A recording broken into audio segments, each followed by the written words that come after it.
We have been waiting for months, and tonight we now have another tool in this fight against COVID-19, the country's first fully approved vaccine. Tonight at 11, we're finding answers to the top questions about Pfizer's new status, from how we got here to concerns about cutting corners and what this means for the future of vaccine mandates.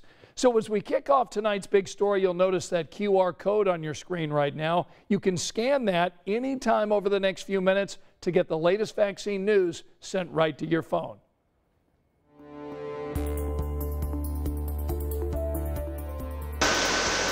FDA's full approval of the Pfizer vaccine is being called a major milestone, but people still have a lot of questions about this game-changing decision. A big one, what does full approval mean? You are doing great.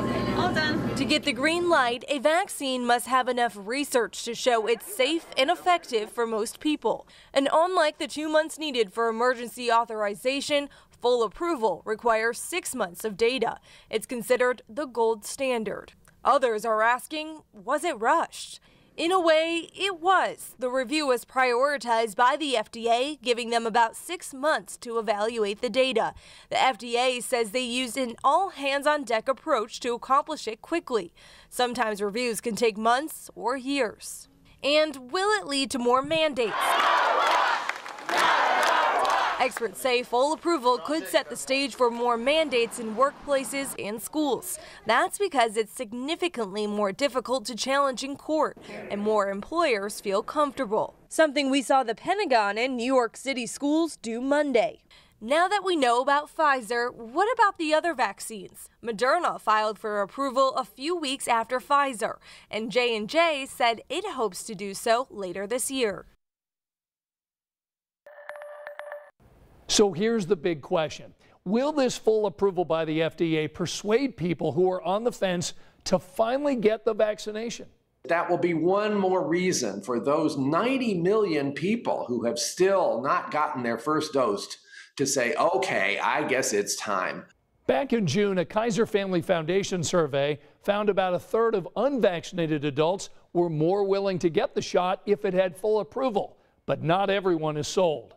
I'm hesitant because I feel like it's so new and, it just was approved today, so I'm still a little iffy on it. What I worry is that they may just come up with another reason for why they don't want to get it. This comes as vaccination rates across our state slow, but the spread of this Delta variant continues to worsen. That alone is encouraging some people to roll up their sleeve.